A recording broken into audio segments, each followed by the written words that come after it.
As Jeffrey Jerome Cohen states in Monsters Culture 7th Thesis in Monster Theory Reading Culture, the monster is born only at this metaphoric crossroads, as an embodiment of a certain cultural moment of our time, a feeling and a place. The monster for which I have chosen to do my presentation on is Frankenstein's monster, from Mary Shelley's novel Frankenstein, the modern-day Prometheus from the early 1800s. Frankenstein's monster is defined as a thing that becomes terrifying or destructive to his maker. The monster is constructed from various corpses. His appearance is unnerving as he is wrapped taut in a thin yellowish tinted skin that is so translucent it barely covers the outside of his muscles and inner organs. He has large, watery, glowing eyes and long black stringy hair and black lips. In Mary Shelley's novel, the monster is abhorred due to his hideous appearance. Because the monster is so repulsive, he is not accepted by humanity that he longs to be a part of. Frankenstein's true nature is extremely sensitive and emotional, like that of a child. The monster is highly intelligent and is an eloquent speaker as he becomes fluent in 3 languages of French, German, and English in the novel.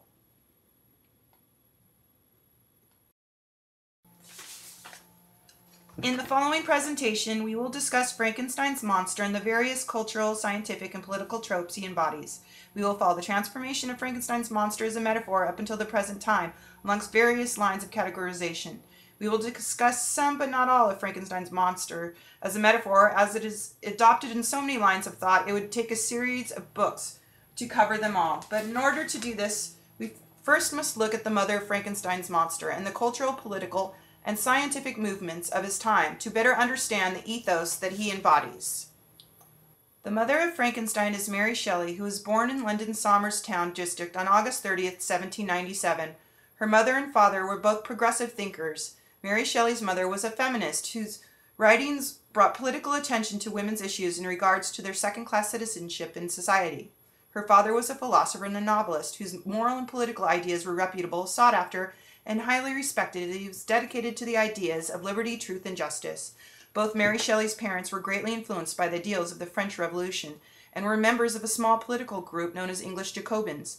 Thus, one could deduct that Mary Shelley's own upbringing influenced her Gothic novel. Mary Shelley wrote the novel Frankenstein and modern-day Prometheus when she was only 19 years of age, after a challenge from her father and her husband to write a tale of horror. She claims the idea came to her when she was sleeping.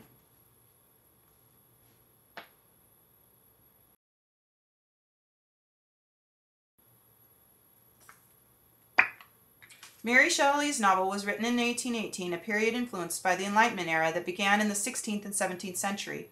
The Enlightenment era was a time in intellectual European history when Western thought had made a radical shift away from the medieval positions. The Enlightenment era was a revolutionary in different ways of thinking, as there were many new discoveries in science, politics, and society. Much of the Enlightenment era's revolutionary ideas derived from the French Revolution. The monster of Frankenstein was sparked by new scientific ideas that stemmed out of the Enlightenment era. His body as a metaphor, which is a compilation of different corpses stolen from the graves, represents the new natural science and the new breakthroughs in medical science.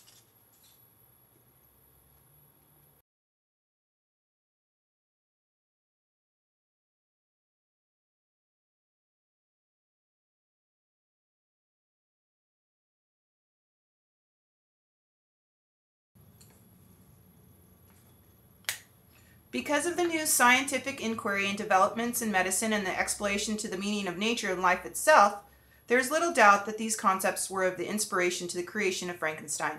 New science was a way of investigating the nature of the universe in its physical form. It was based on man's ability to observe, document, and reason the structure of the universe. New science was based on analysis, deduction, and synthesis. Science had trumped magic and pseudoscience that had dominated man's belief system for the past 2,000 years.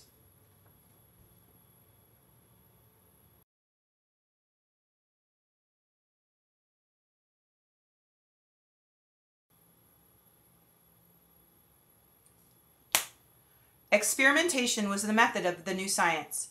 A hypothesis would have to be under rigorous experiments, then an inference could be drawn. Authority was no longer granted to reasoning. Anything that was not practiced under rigorous methods of new science was considered a speculation.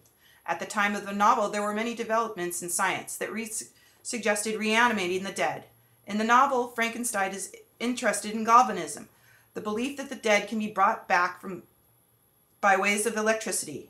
In Mary Shelley's novel, the monster is brought to life by ways of galvanism, one of the many scientific inquiries of the time. Thus, Frankenstein's monster could be thought of as a scientific metaphor, embodying the new scientific explorations in the 19th century, and asks what it means for man to take liberties of playing God over nature.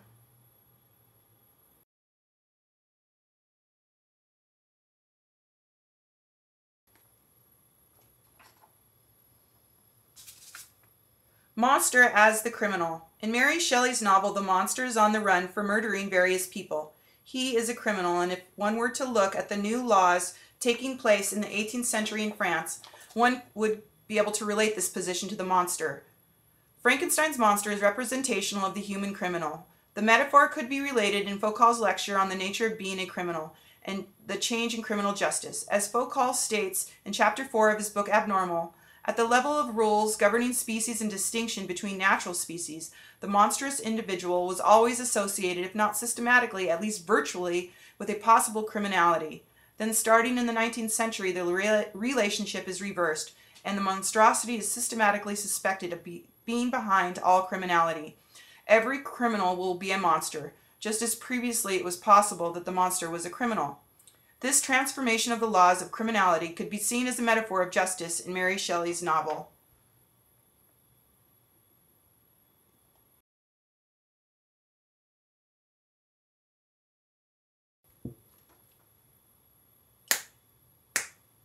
The Frankenstein monster was used as a political metaphor for social unrest. His image was appropriated and utilized as a sign of the revolting mobs opposed to the bourgeois society.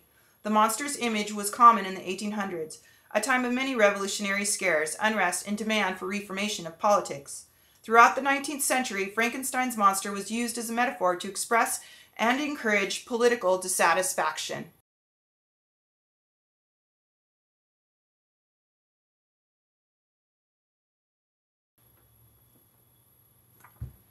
Now moving into the late 1920s during the Great Depression, we can see how Frankenstein's monster as a metaphor relates to another time of crisis in U.S. history in relation to the criminal as a monster in law and science.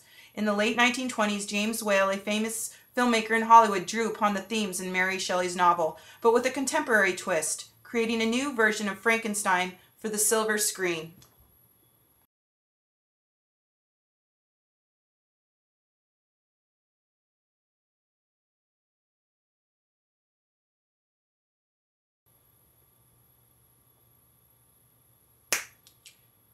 In James Whale's film version of the novel, the monster has been granted a criminal brain. James Whale took special care in granting the monster human qualities as to evoke compassion from the viewers. His intention to evoke empathy from his viewers was in relation to the very important issue of the time called biological determinism or eugenics. Biological determinism was the belief that criminality was inherited and not a result of the surrounding social environment. Many people believed that in order to improve the human race, eugenics was necessary. Eugenics was a practice of sterilizing the weaker of the human race, those being the criminals, social misfits, the mentally retarded, and the mentally disturbed.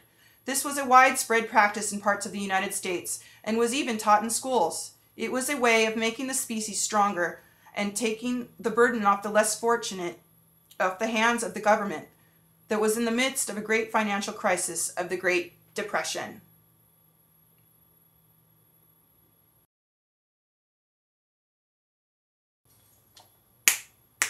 Frankenstein's monster as a metaphor from the time of its conception in the early 1900s encompasses many of humanity's political, economic, social, and scientific activities up until the present day.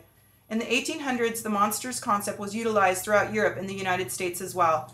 It was a popular subject in novels, plays, print cartoons, and is a highly effective tool in the political sphere. In the beginning of the 20th century, Frankenstein's monster transformed into the silver screen. His message was communicated easily to the masses. His legacy lives on in science, legalities, and political tropes, biogenetics being one of the most popular. Virtually anything that bears resemblance to Mary Shelley's description in her final novel is subject to scrutiny. In Mary Shelley's last revision of her Gothic novel, she describes the monster as so, the living monument of presumption and rash ignorance which Frankenstein let loose upon the world, is a moral message that rings true this day, although this lesson is perhaps not fully conceived.